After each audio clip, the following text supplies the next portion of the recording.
Arrancamos nuestro análisis de hoy con una historia que empieza con un silencio muy preocupante en la selva. Sí, Los meliponicultores de la Amazonía peruana, que son los guardianes ancestrales de unas abejas muy especiales, notaron algo. notaron que algo no iba bien. Exacto.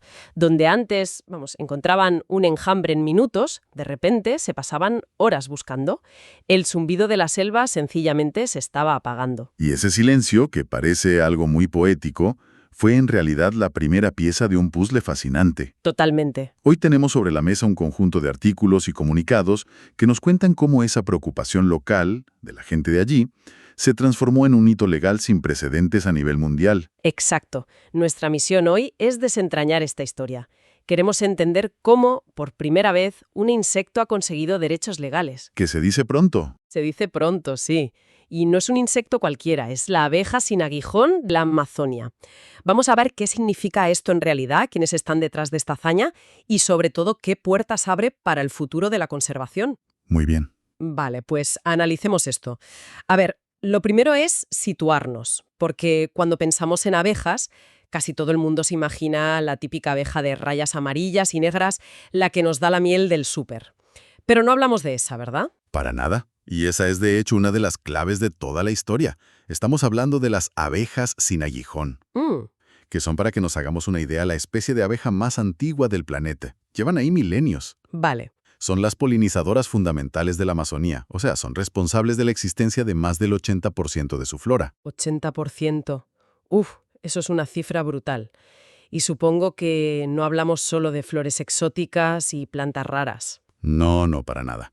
Hablamos de cultivos que están en nuestra despensa, en nuestro día a día. ¿Como por ejemplo? Pues el café, el cacao, los aguacates, los arándanos. Mucho de lo que consumimos a nivel global depende directamente del trabajo de estas pequeñas obreras de la selva. O sea, son estratégicas, no solo para el ecosistema, sino para la economía. Totalmente. De acuerdo, son vitales, pero por lo que parece, eran casi invisibles hasta ahora. ¿Qué ha pasado para que una municipalidad en Perú, Satipo, de repente las ponga en el centro del escenario legal? Pues ha pasado algo que es revolucionario. La municipalidad aprobó una ordenanza, la número 3325. ¿Vale? Y en esa ordenanza las reconoce formalmente como sujetos de derecho.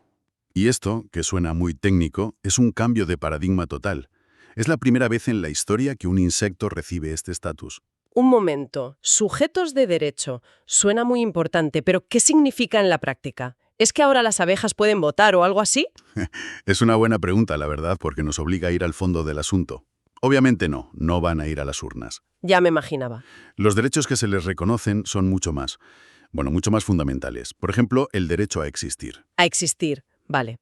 a prosperar, a que sus poblaciones se mantengan sanas y a vivir en un hábitat limpio, sin contaminación. Entiendo. Hasta ahí, la verdad, me suena a una ley de protección ambiental bastante estándar. Proteger una especie y su entorno. ¿Dónde está el verdadero salto? El salto mortal jurídico, como quien dice, viene ahora. Se les reconoce el derecho a condiciones climáticas estables y, sobre todo, el derecho a ser representadas legalmente si sufren algún daño. Espera. ¿Eso significa que un abogado puede entrar en un juzgado y decir protesto en nombre de las abejas? Porque eso sí que es de película. Pues, aunque suene a ciencia ficción, es exactamente eso. Alucinante. Significa que si una empresa contamina un río que afecta a su hábitat o la deforestación destruye los árboles donde anidan, ya no es solo un delito ecológico genérico contra el medio ambiente. Claro. Ahora es un daño directo, una lesión legal contra una entidad que tiene derechos. El medio ambiente deja de ser la escena del crimen para convertirse en la víctima. Una víctima con su propio abogado. Exacto. Es un cambio de mentalidad brutal. Pero una idea tan rompedora no sale de la nada. ¿Cómo es posible que una municipalidad relativamente pequeña como Satipo se convierta en pionera mundial en derecho ambiental? ¿Tenían un equipo de abogados de Harvard escondido en la selva? Pues casi. En realidad es el resultado de una alianza de 3 patas, algo que se ve muy pocas veces. A ver. La primera pata es la ciencia. Aquí la figura clave es Rosa Vázquez Espinosa, una científica bioquímica que es la fundadora de Amazon Research International. Y ella lleva años investigando allí, ¿no? Años, pateándose el terreno, analizando en el laboratorio lo que encuentra en la selva. Vale, tenemos la evidencia científica. Las abejas son cruciales y están en peligro. Pero un informe científico, por muy bueno que sea, no suele detener una excavadora. ¿Cómo se convierte esa ciencia en un escudo legal? Ahí entra la segunda pata, el Earth Law Center. Ah, los abogados. Exacto.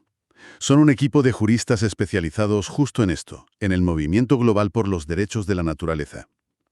Ellos son los arquitectos legales, los que supieron traducir los datos científicos y la urgencia ecológica a un texto legal. A una ordenanza municipal. A una ordenanza sólida y aplicable. Ciencia y derecho. Una combinación potente, desde luego. Pero en los artículos que hemos visto se menciona un tercer elemento como el verdadero pilar de todo esto. El pilar fundamental, sin ninguna duda. La tercera pata son las comunidades indígenas, como los Asaninga. Claro. Para ellos, estas abejas no son un simple recurso. Forman parte de su cultura, de su cosmología.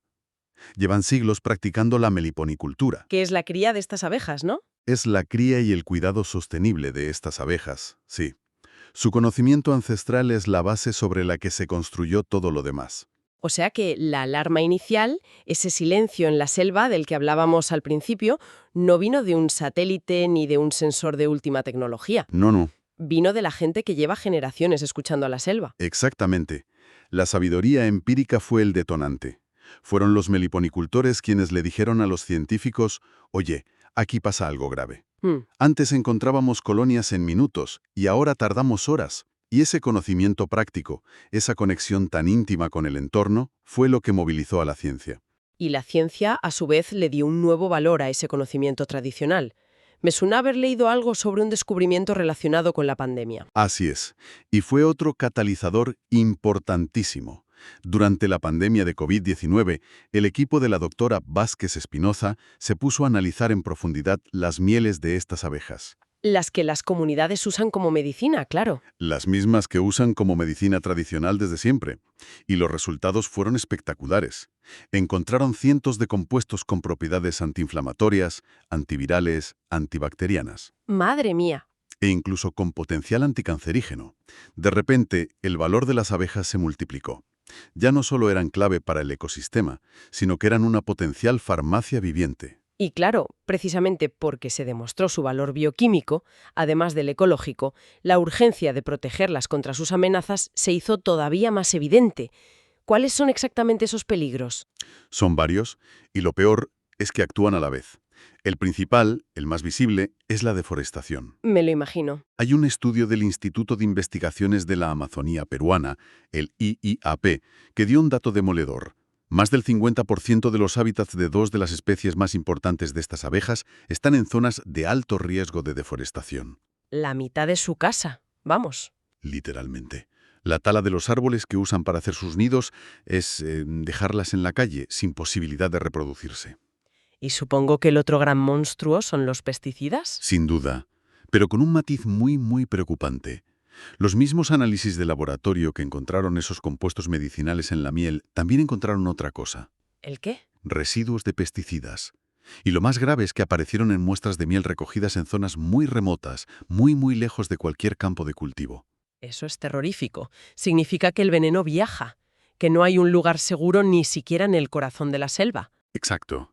Sugiere una contaminación ambiental muy extendida, que se mueve por el aire, por el agua, que llega a todas partes. Uf. Y aquí es donde la nueva ley cambia las reglas del juego.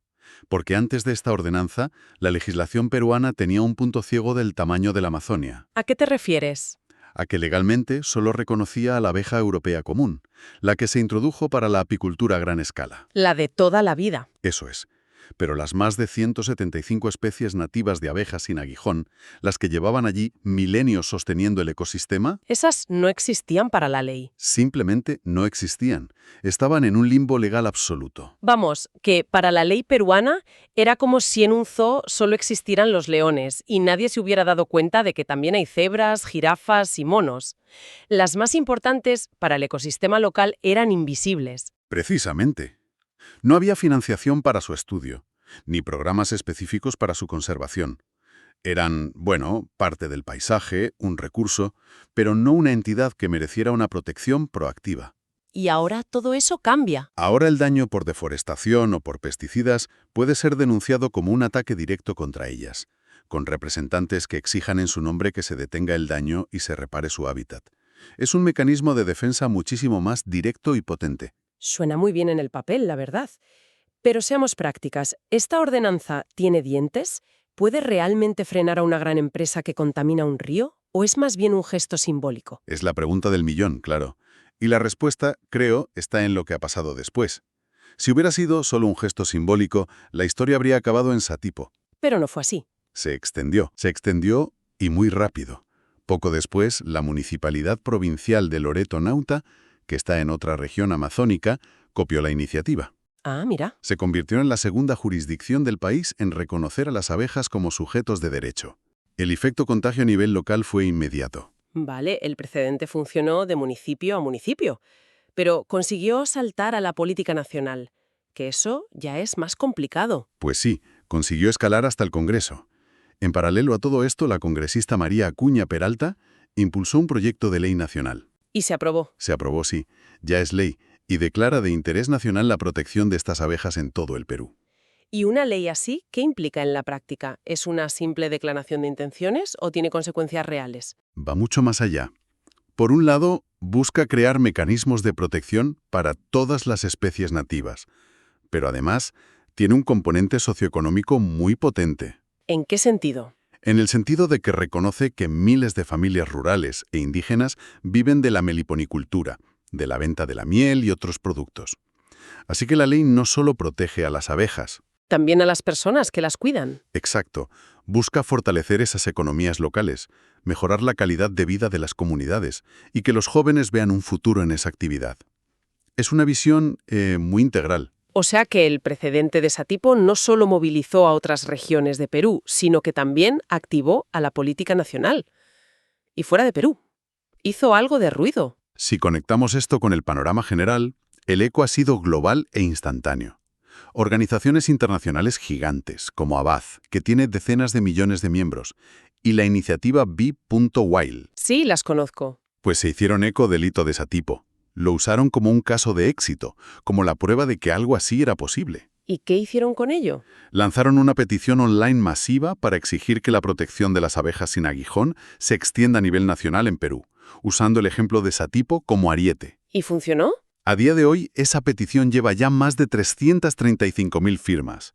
Es la demostración perfecta de cómo una acción local, pero muy bien pensada, uniendo ciencia, derecho y saber ancestral, puede crear una onda expansiva que moviliza a la comunidad internacional. Es una pasada. Convirtió un problema local en una causa global. En resumen, la historia que empezó con el silencio preocupante de unas abejas que desaparecían en la Amazonia ha terminado con un grito que se ha escuchado en todo el mundo. Sí. Es una buena forma de verlo. Hemos visto cómo las abejas más antiguas del planeta se han convertido en los primeros insectos de la historia con derechos legales. Ahí es nada. Y todo gracias a una alianza insólita entre ciencia de vanguardia, la sabiduría de los pueblos indígenas y una innovación legal que podría cambiar de verdad las reglas del juego de la conservación. Y este nuevo marco, como decíamos, les da el derecho a tener un abogado, a ser representadas. Esto nos deja con una reflexión final que va mucho más allá de las abejas peruanas. A ver, dispara. Si un insecto puede tener representación legal, porque su función es absolutamente vital para que un ecosistema funcione, ¿qué nos impide extender esa misma idea a otras entidades clave? ¿Cómo cuáles? Pensemos en el plancton de los océanos, por ejemplo, que genera la mitad del oxígeno que respiramos, o en las redes de hongos bajo el suelo del bosque, que son el sistema nervioso de los ecosistemas terrestres. Claro, son igual de importantes. Son igual de esenciales para la vida, pero hoy por hoy son completamente invisibles para nuestros sistemas legales. La pregunta que queda en el aire es, ¿por cuánto tiempo más?